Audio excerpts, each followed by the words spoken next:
All right. I've given lots of shout-outs today. All right. In the end pages there, I decided to just show a nice graphic of some of his designs, which you have, all these orange ones are his designs next to the modern version of what he decided or what he was thinking about. And over here in the corner, you've got him on a hill lying back daydreaming about what he was about to design or invent. And there's the title page. This is up here in the author note is where I explain about the mirror writing. And here's just how I imagine his studio might be. When I was your age, there was a TV movie about Leonardo da Vinci on TV that had left a big impression on me. And the way they depicted his studio was that everything was in one big room. His bed, his paintings, his inventions, everything was there in one spot. And I always loved that idea. And sometimes when I've lived in different places, I've tried to create that. And that's what I did here.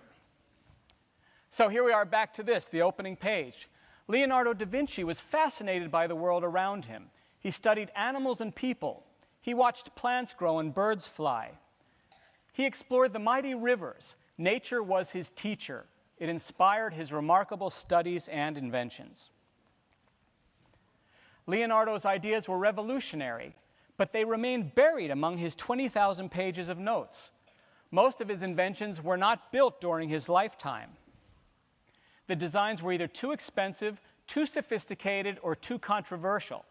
Sadly, most of his ideas have been lost to time. But the surviving notes prove that he was a true visionary. For example, in 1903, the Wright brothers are famous for creating an engine-powered aircraft that could carry a person into the sky. You guys are familiar with the Wright brothers, right? Correct? Well, 400 years earlier, Leonardo had designed several man-powered aircraft, including the ornithopter. He wanted to give people the ability to fly like the birds he passionately studied. And here he is, like I mentioned, watching the birds fly. There are his designs. And up here, these little areas here, that's where I put the mirror writing. 1891, Otto Lilienthal had actually seen Leonardo's ornithopter drawings in the late 1880s. And let me just stop there to mention that after Leonardo passed away, his notes just got spread out. For a while, they were taken care of by some friends, but eventually they were either stolen or sold and spread out all over Europe and probably beyond that. And it wasn't until the 1880s, remember that was back in the 1500s that happened. It wasn't until the 1880s that people started to really appreciate Leonardo and try to get his notes back together. And many people started to read them and be inspired by them, like Otto Lilienthal. He was motivated to develop history's first successful hang glider. Leonardo designed his glider after watching leaves glide through the air. 1887, Adolf Eugen Fick is responsible for making and fitting the first pair of successful contact lenses. Oddly enough, he tested them on animals, like this dog here. He's wearing contact lenses. And I always wonder, well, how would they know if he's reading it correctly? R, R. It's the only thing I could think. Ba-dum-bum. Leonardo's diagrams show detailed concepts of a contact lens. He used light and water to conduct advanced studies in vision and magnification. Have you ever held a clear glass of water, and then put something on the other side of it and looked through? You can see it actually makes the object behind it look bigger. Do an experiment like that on your own. And he used that concept when he started thinking about the contact lens. 1895, Thomas Edison's kinetoscope was the forerunner of the modern movie projector. But it was not the first example of a projector. Leonardo figured out how to use light to project images through a lens. And he had an experiment like this, where inside a box he would put a candle and the shape of, let's say, the shape of a star, for example. And then on the side of the box, he would put a piece of curved glass, like we were talking about. The light would make a silhouette shine through the glass, which would project the light out onto a wall, just like a modern-day movie projector would. 1781, Thomas Paine exhibited a model of his single-span bridge in Ben Franklin's garden. At the time, no one believed his bridge could work, especially without the usual support piers to hold up the center that would go along here into the water to hold it up in the middle. Leonardo believed that a single-span bridge was surely possible, but like Mr. Paine, he never saw his bridge constructed. He also proved the value of truss bridges, bridges like this. Leonardo's experiments confirmed that a triangular truss would resist tension better than the older box structures. He proposed a two-level truss bridge, the bottom level for transportation like wagons and carts, the top level for pedestrians. 1916, the world had not seen a tank in action until World War I. The British Navy developed it, and Captain H.W. Mortimer brought one into battle for the first time. Leonardo was thinking about tanks long before Captain Mortimer. Turtles became his model. Imagine that. See the similarities? There's the shell and they're inside. He considered himself a pacifist, which means that you don't like to cause harm to anything. But he considered weapons to be a design challenge, and he also designed grenades and machine guns, a giant catapult, among other things. You can see here, in the tank, the people would be right inside there, moving the wheels with their hands and feet, and they would be protected by that shell. 1870, there are two of my grandparents, by the way. James Starley is credited as the father of the British bicycle industry. Many of his inventions led us closer to the type of bicycles we ride today. Everybody on my dad's side of the family is in Neo-Leo. Now, did Leonardo invent the bicycle? A bicycle does appear in Leonardo's notes, and it looks just like this. While historians agree that it is not his drawing, some think that a pupil drew it after studying a bicycle prototype or an example of a bicycle in Leonardo's workshop. Others say it was drawn as a prank by someone centuries later. We may never know for sure, although we do know that Leonardo had designed many parts that are used to build bicycles, such as gears and chains. Remember I mentioned how the notes went missing for a couple hundred years? Well, it was very possible that somebody had those notes and just doodled on them without really respecting what they were. Oh, by the way, there's me and my cousin Gary, who's right over there. See, all this inside stuff makes it fun and personal to me. The more personal things I put in, the more I enjoy the process. 1907, Paul Cornu was a bicycle maker by trade. He built the very first helicopter to lift off vertically. It hovered 1 foot above the ground for 20 seconds. Doesn't seem like a lot today, right? But imagine that. That's the first time that ever happened, something lifting off by itself, like a hoverboard you would imagine today. Prior to that, Leonardo devised his own version of the helicopter, the helical screw, and that's the design we saw at the very start of our talk today. It used the same principle as modern helicopters for compressing air to achieve liftoff. Unfortunately, the weight of this machine and the man-powered mechanics would have prevented real flight. And many of his designs probably would not have worked, but it was really the concept and the designs that were fascinating, to think that he was thinking about all these things hundreds and hundreds of years before we actually had them. Modern boats have fish-shaped hulls, unlike the square-shaped hulls of days gone by. And all passenger ships today are required to have double hulls for extra protection. Long before these features were accepted, Leonardo watched fish swim through the water, and he could see that their body shapes could get you through the water quicker. It could cut through the water versus these flat-shaped hulls that they used to have. And then he also envisioned a double-hull boat to keep boats afloat after being rammed, for example. So there was one hull on the outside and one on the inside. So if this one got damaged and water came in, it wouldn't fill up the whole boat because the second one would still keep the water out. 1943, Jacques Cousteau and Émile Gagnon made modern diving equipment popular when they designed underwater breathing equipment called the aqualung.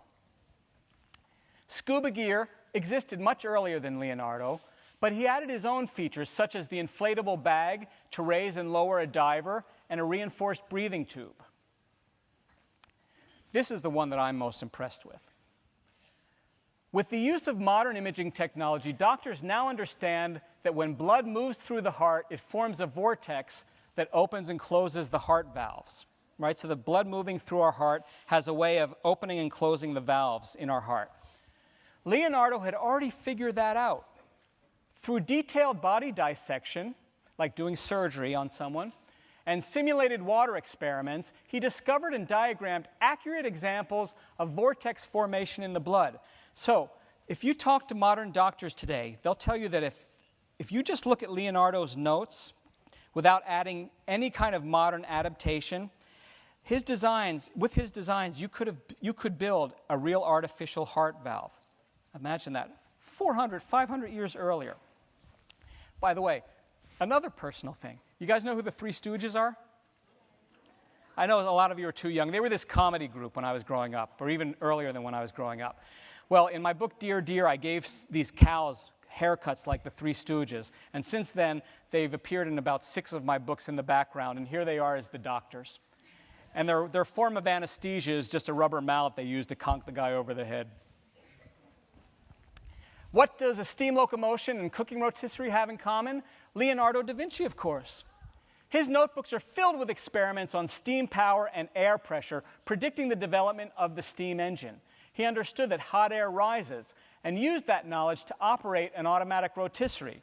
The hot air from the fire would rise up and it would turn this pinwheel, and the pinwheel would then turn the spit that the chicken or whatever meat they had was on. It would turn that, which is a rotisserie, and it would cook evenly. 1885, automobile engineer Carl Benz invented the first gas-powered automobile and essentially launched the auto industry. And in 1940, when people attended the 1940 World's Fair in New York, they came face-to-face with Electro and Sparko, 2 of the world's earliest robots. And there's my dad and his family, my uncle and his family. Leonardo's self-propelled car foreshadowed both the automobile and robot, and there it is. That's looking at it from the top, and there it is more from the side. Levers and gears were used to program its movements like a primitive robot. Leonardo designed and actually constructed robots for royalty and court pageants. Springs, levers, water, and weights powered and controlled them. He had a big robot knight that would move across the floor like this because the water would move the levers and then move his limbs and things. He had a lion that would move across the floor and open its mouth and flowers would spill out. Really creative things like that. And finally, Jean-Pierre Blanchard created the original all-fabric parachute and was the first to prove that it could provide safe escape from a hot air balloon. But actually a dog proved it, because they used a dog again, in the first parachute, in the first parachute to make sure that it worked properly. Or one could argue that Leonardo proved it before both of them. Here's his version, it had a triangular shape. He had a different purpose for his parachute. Its function was for traveling from high to low surfaces, like the birds he had observed. Unfortunately, it was never tested until now, and this was the perfect way for me to end my book. That's right, Leonardo's ideas are finally coming to life. Several are being built and tested, and they're working. Many end up working. Mark Rosheim built and operated the self-propelled cart and robot knight. Adrian Nicholas built and flew Leonardo's parachute. The Bjorn Sands team built the single-span bridge. Dr. Maury Gary built and confirmed the success of Leonardo's artificial heart valve model. Steve Roberts and Martin Kim built Leonardo's glider, and Judy Layden flew it. So the amount of knowledge and vision found in Leonardo's notes is overwhelming. And remember, about 2/3 of his notes are still missing. Imagine what's left to learn from this incredible inventor. And that's where the book ends. And so with our time left, we're going to have questions of anything we discussed or anything that we even haven't discussed that you might be curious about. Let me put up, oh, I forgot to mention one thing. In the back, I have the bibliography and the dedication. You know what the dedication says? Do you remember the people I'd mentioned at the beginning, my 6th grade art teacher and her husband? It says, to Nella and Bruce Storm, for making the Renaissance come alive for a 10-year-old.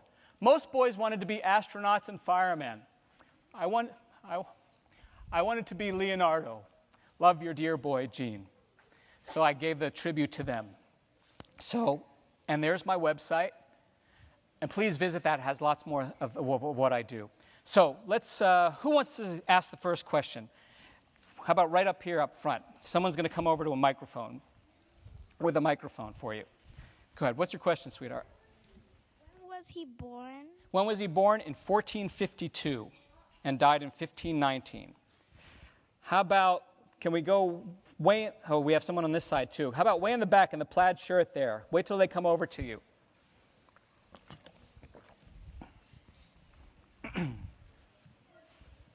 Why don't you tell me your question? What's your question?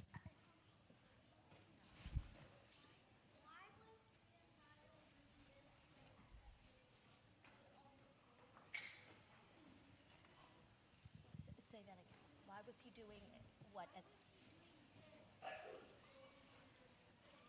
Okay, why was he reclining, right, at the end of the book with all those golden sketches next to him? Good question. She's asking, let's go back. There he is. He's got his feet up on the desk with his arms back, and all his notes are up there, all his inventions. I thought I'd show him in a very proud moment saying, look at all I accomplished. I'm very happy with what I've been able to do. How about this side here? How about the young man there with the grayish, the hoodie there? Yeah. How did he die? How did he die? Just of old age, really. He was living in France, in Amboise, France, and I don't know if, you know what, I may be forgetting, but I don't think we have an exact, I could be wrong here. I'm sorry, I wish I had a better answer for you, but I don't think it was anything other than old age. I could be wrong. Forgive me if I'm wrong there. Okay, how about, we haven't done anyone on this side. Okay, go ahead. How about right here? She's close. How old was he when he died? He was, now you're going to make me do math. So 1519 minus 1452 is what? We have someone that knows. Oh, go. The answer is 69. 69. Thank you. He might be next Leonardo da I'm going to call you Vinci. when I research my next book. Okay, go ahead. You pick. Oh. Go ahead. You have yeah. What's your question? My question is how many inventions did he make? He asked, how many inventions did he make? I don't think anybody knows that for sure. Like I said, we don't even have 2/3 of his notes. So there were just hundreds and hundreds, maybe thousands, who knows. But it's so hard to tell. The same with Ben Franklin. You can't really put a number on it because he was one of those people that their minds were just so active that every day there was probably something new and some new lesson he learned or some new discovery he had that was part of even another invention that he was already working on. Okay, do you want to pick someone? Go ahead. Sweetie? Why did he make books? Why do I make books? Why did he make books? He or me? Well, he didn't make books, but once his notes were assembled, they were put together in books. You know, he originally had his own notebooks for jotting down things, and then once the notes were separated, people were able to pull the notes back together and reassemble them into books. Okay? Where should we go next? How about back here? Okay, go ahead. Yes. Why did he put his family in the story? Why did you put your family in the story? Why did I put my family in the story? Well, they're not so much in the story as they are just in the pictures there. And it was a way to keep things personal to me so that I could just pay tribute to the people I love. We have one back here. Okay? How long did it take him to write? Okay, what's your question? She said how long did it take him to write the book? How long did it take me to write this book? Well, it took, you have to remember, for a book like this, first you have to do all of your research. So there was probably 4 or 5 months I researched it, and then it was probably another 3 or 4 months of writing it all to the point where I was able to submit it to my editor so we could compare notes on it. And then it was another probably 3 or so months of the sketches, and then another 3 or 4 months to do all the painting. So between a year and a half probably. And some books that I do happen a lot quicker, but the nonfiction books that require research take longer. Jean, would Yes. you be okay with a teacher's question? Sure. Any teachers have a question? Let's see. How about a brave teacher? Anyone? Come on, don't be shy. No? Okay. Well, the kids have more bravery. Okay, Let's do this. go ahead. Why did he want to fly like the bird? Why did Leonardo want to fly like the birds? Because I think he had he was one of those people who didn't see limits. He thought, if they can do it, what's preventing us from doing it? Even though we're not physically made to do it, there must be some way to get up in the air and see what the world looks like from there. Yes? We have one over here. Okay. Why didn't Leonardo include an author's page? Why didn't, well, oh, with the picture you mean? Or with the bio photo? In the book it does have it. I just didn't have it up here on the screen as part of the book. But it does have, remember I showed you the picture of my son looking like Leonardo? That's what that was from. Good, you guys. We have one over here. Yeah. Okay. Why did Leonardo write his words backwards? Well, if you can repeat why he wrote his words Sure, she backwards. asked why he wrote backwards. And we mentioned it earlier, so I'll mention it briefly here. Some think it was that he wanted to keep his ideas secret. Some, he may have thought that the ideas were controversial, he didn't want to get in trouble. And some think that it was a practical reason, because writing left to right, left-handed with that sloppy ink and quill could have been a very messy thing, putting your fingers right in the area where you just wrote. So going this way would have been much neater. I think we have time for just one more question. Okay.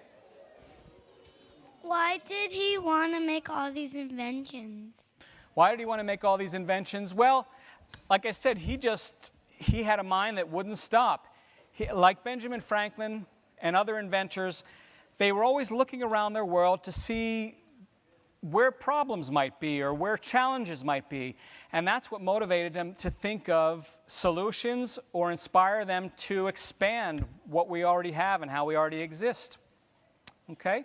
So, I want to thank you all for coming out here. I hope you were able to learn something special about Leonardo da Vinci. I had a great time talking with you all. You had some great questions, and it was a real pleasure spending time with you. I want to thank you all, and it was a great honor. Thank you. At the 92nd Street Y. It was a real honor to be asked to come here today. Thank you again. Bye-bye, everybody.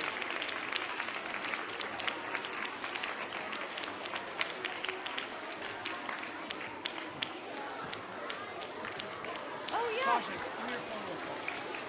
Can you hear me?